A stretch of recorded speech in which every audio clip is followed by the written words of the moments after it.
The Honeymooners, 1955 to 1956, may have only aired for one season of classic episodes, but its sharp humor, unforgettable catchphrases, and iconic characters made it one of television's most enduring comedies. Jackie Gleason, Audrey Meadows, Art Carney, and Joyce Randolph became household names, leaving audiences laughing for generations. But what happened after the show ended and the lights of the Cramden apartment dimmed?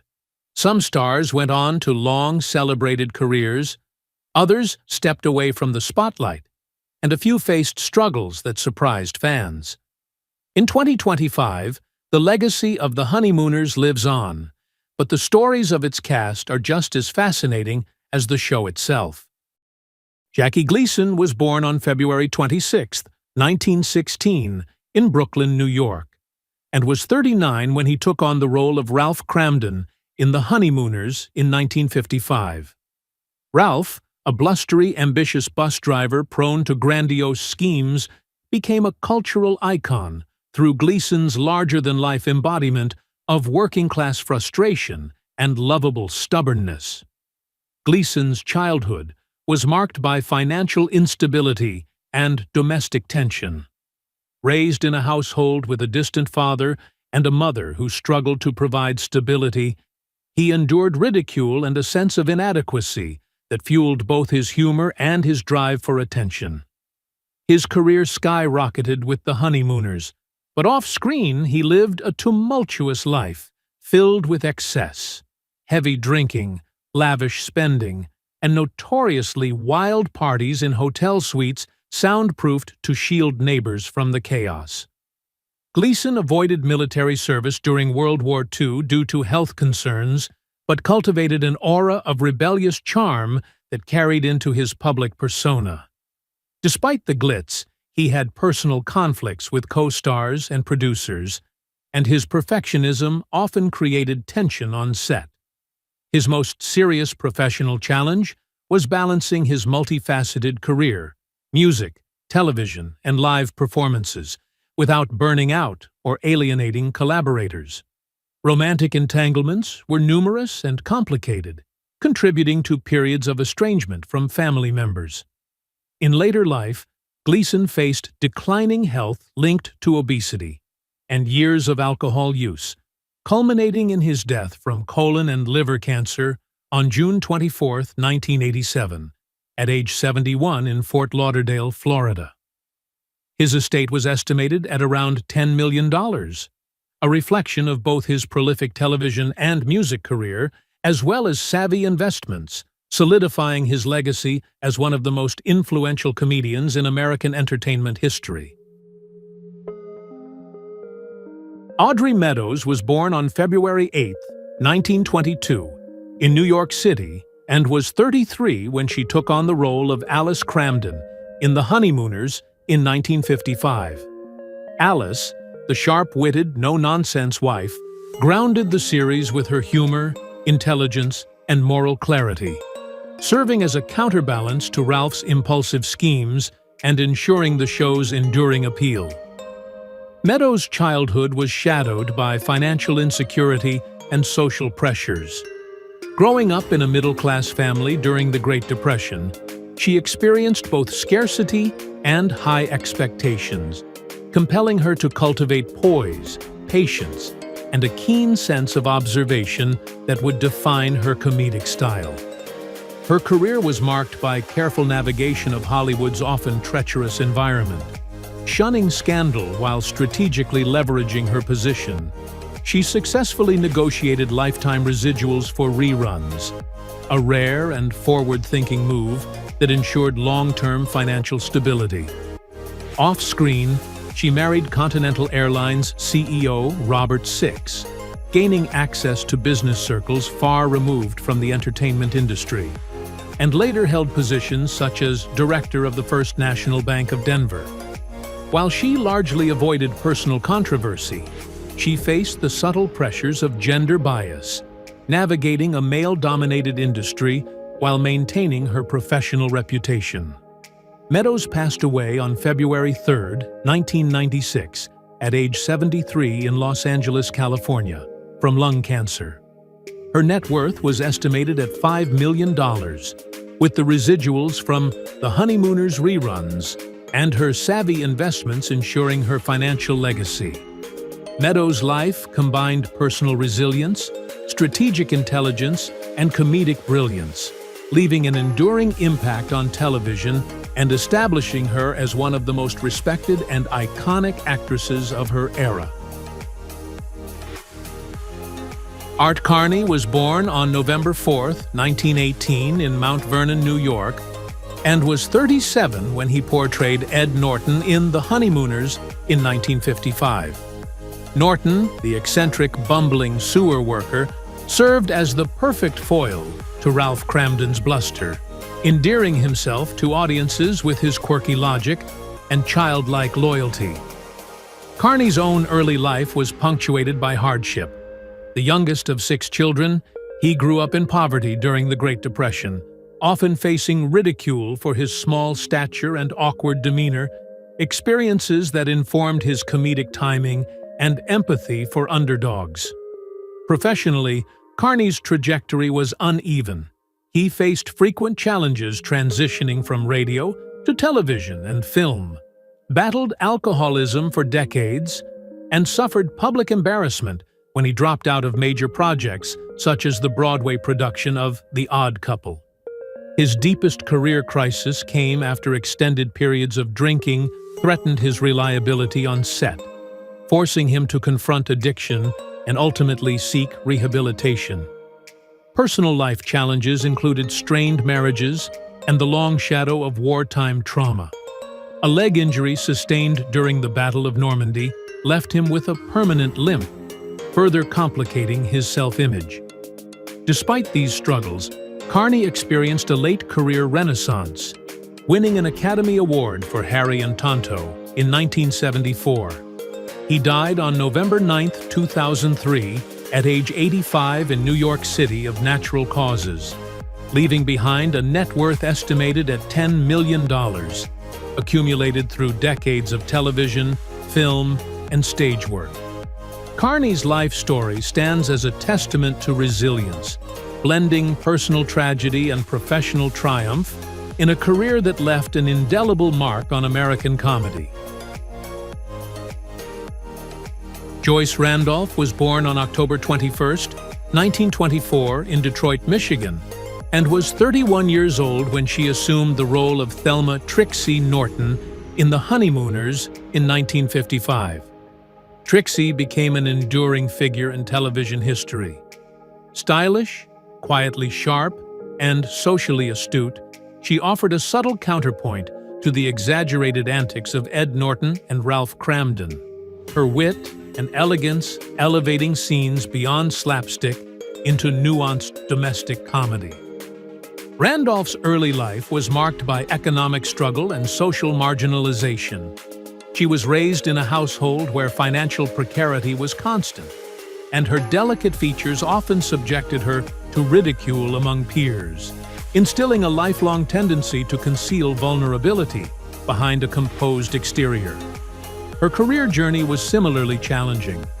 Although The Honeymooners brought instant recognition, she was heavily typecast, with casting directors unable to dissociate her from Trixie's poised, sardonic persona, making subsequent work sporadic and forcing her to navigate a precarious professional landscape. Despite avoiding the headline scandals common among her contemporaries, she openly acknowledged the intimidating presence of Jackie Gleason on set, describing a tense balance between compliance and subtle negotiation of creative space. Her personal life, though largely private, included marriages that were punctuated by ordinary strains of ambition and career, and friendships that demanded careful maintenance to avoid professional entanglements.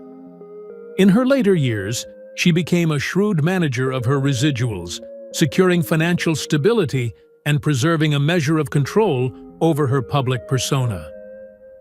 Joyce Randolph passed away on January 13, 2024, at age 99 from natural causes. Her net worth at the time of her death was estimated at $4 million, reflecting decades of prudent financial management residuals, and a legacy defined by her ability to embody a quietly formidable female character that subtly reshaped television's depiction of women in the 1950s. George Petrie was born on November 16, 1912, and appeared in The Honeymooners in 1955 at age 43, taking on a string of small but sharply observed parts: nosy neighbors, officious clerks, the occasional Fred look-alike. That made him the unsung backbone of the show's neighborhood. His characters rarely shouted. They leaned, smirked, and delivered the quiet pressure that made Gleason's rants land with comic force. And audiences came to recognize Petrie as that dependable face who could sell a scene with an eyebrow. Petrie's childhood in a working-class Connecticut household during the Depression was unglamorous and instructive. Economic strain, parental anxiety, and schoolyard ridicule taught him to be invisible when necessary and piercingly attentive when required. Skills that translated into a lifetime of character work, where nuance mattered more than marquee billing. Professionally, he was the archetype of the reliable journeyman actor. Decades on stage, radio, and television, steadiness that won directors' trust, but also the slow burn of being perpetually cast a part rather than the part. There were no tabloid scandals to enliven his narrative. His reputation was one of decorum. But that same bland safety masked a professional frustration many character actors endured: offers that paid little, residual structures that favored stars, and the nagging awareness that a single lead role might have rewritten an entire career. Behind those professional rhythms sat personal trade-offs: long hours, travel, and the sacrifices inherent to a life prioritizing craft over domestic spectacle.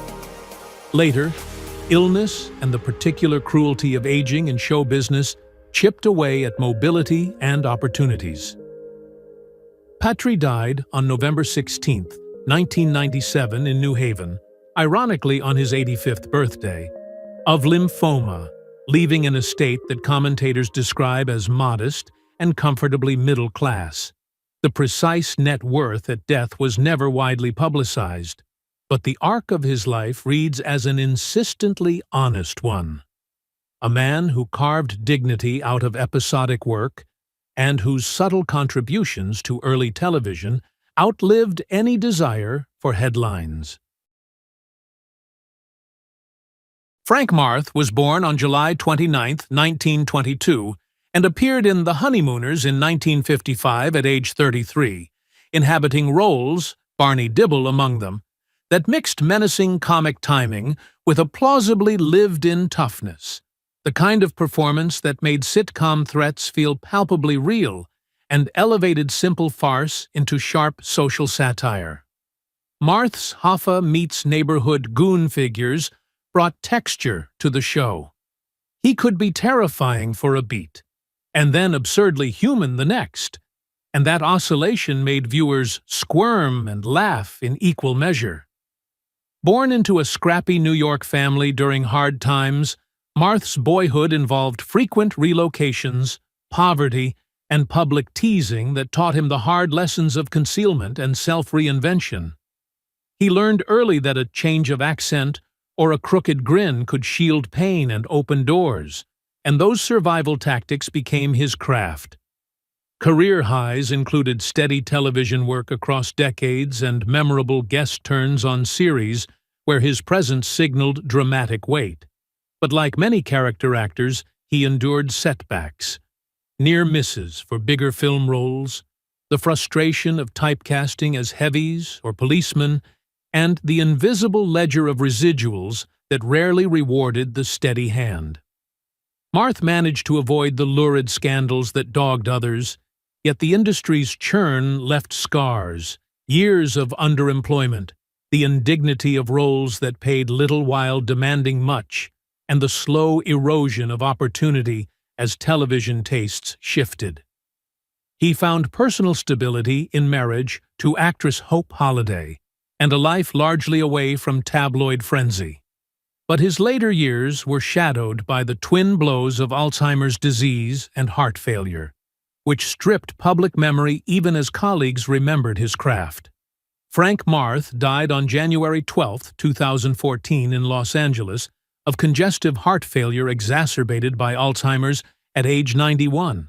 His estate was described as modest, reflective of a long career of dependable work rather than blockbuster payday, and his true capital, versatility, professionalism, and the uneasy pleasure audiences felt when a thug on a sitcom was more than a caricature, remains his enduring, if intangible, legacy. Ray Bloch was born on August 3, 1902, and served as the band leader and music director on the Honeymooners in 1955 at age 53. On screen, he was the urbane, tasteful musical anchor whose little flourish of brass or piano signaled punchlines and softened the edges of Jackie Gleason's more volcanic comedy. Off-screen, he was the architect of a mid-century television sound, a man who curated not only cues, but moods, learned timing, and the commercial rhythms of live variety. Bloch's childhood in a region riven by post-war upheaval and immigrant struggle instilled in him a perfectionist streak and a hunger for respectability. Stories from his youth describe a boy hustling sheet music and lessons, enduring teasing for his ambition, and learning to hide self-doubt behind impeccable grooming and an impeccable baton. His professional life glittered: long tenure on The Ed Sullivan Show, radio leadership, and the founding of Ray Bloch Productions, but it was not free of friction.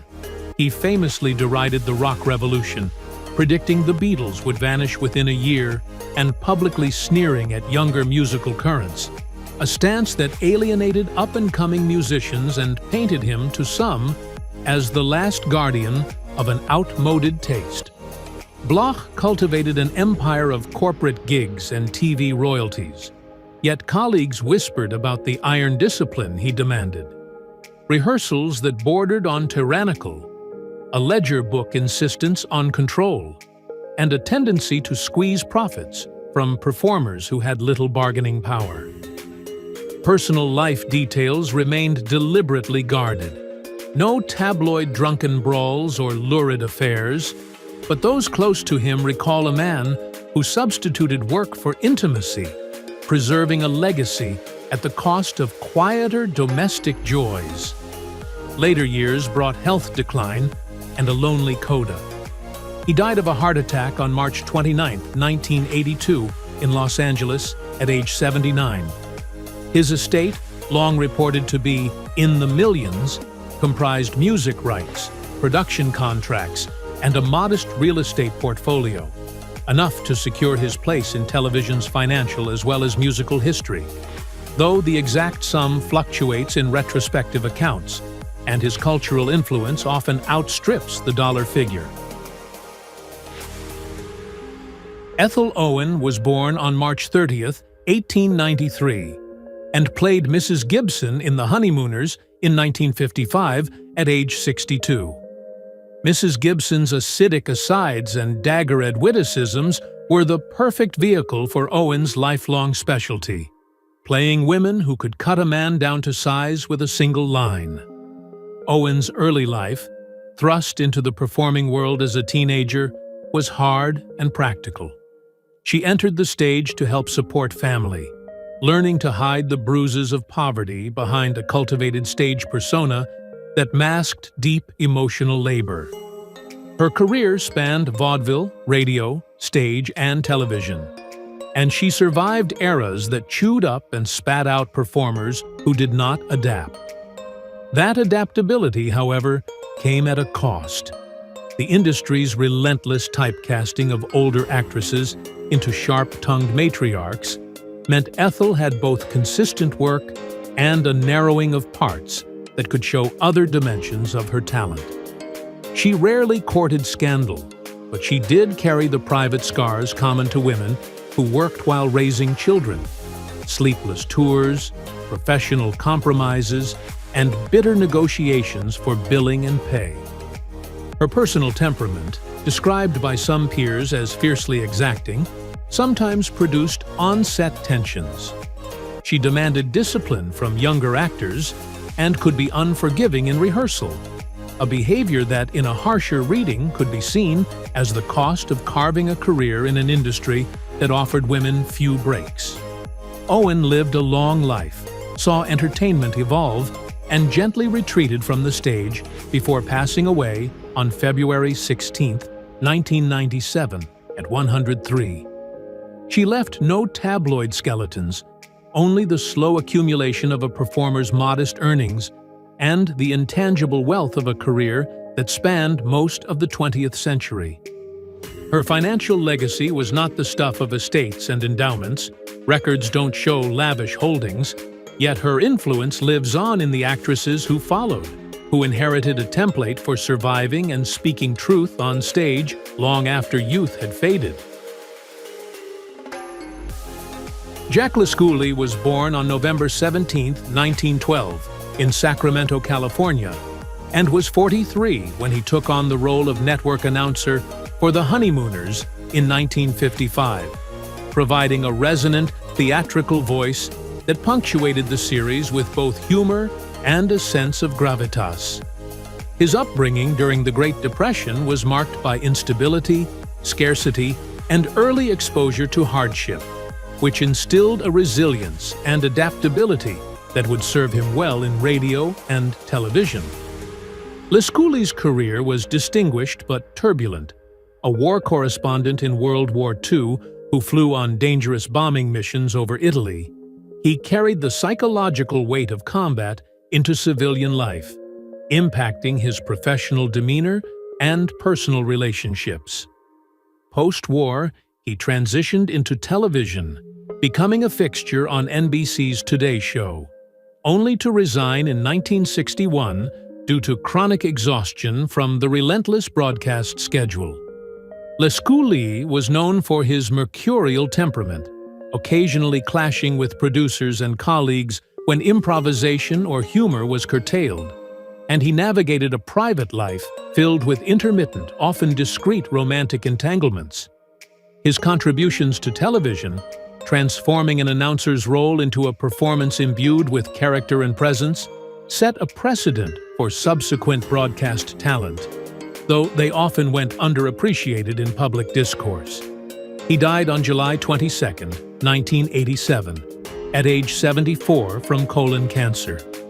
While his net worth was never fully documented, decades of steady employment likely afforded him financial comfort, and he is remembered for his inventive performance style and the energy he brought to every broadcast, enhancing the comedic and theatrical resonance of the shows he graced. Victor Rendina was born on December 28, 1916, and played a barber in The Honeymooners in 1955 at age 39. On screen, his brief appearance added texture to Ralph Cramden's Brooklyn world. He wasn't a leading man, but he carried that blue-collar authenticity that made the show feel lived in. Off-screen, Rendina quietly built a career as a character actor whose toughest, most recognizable turn came years later as Philip Tattaglia in The Godfather, a role that cemented his typecasting as the stoic, old-world mafioso. His beginnings were typical of many Italian-American actors of his generation. Born in New York City, into an immigrant milieu where work was scarce and the expectation to provide was loud, he learned to hide shame and vulnerability behind a gruff exterior and a steady work ethic. Professionally, Rendina's life was a study in the grind of character work. Countless small parts, a steady income, but little celebrity, and the persistent frustration of being pigeonholed. Producers loved him for authenticity, but rarely trusted him with sympathetic leads. He avoided tabloids and public scandal, but industry sources remembered tensions. Rendina could be stubborn about authenticity, clashing with directors who wanted a sanitized depiction of Italian characters. and he chafed when offered caricature rather than complexity. The single most corrosive failure in his career wasn't a headline. Rather, it was Hollywood's continual narrowing of roles for men of his type, a slow professional erasure that turned reliable talent into background faces. In private life, he kept a low profile, married and steady, with the usual compromises of long absences for location work and the squeeze of modest pay against the cost of family life. He died on July 8, 1985, in Orange, California, at 68.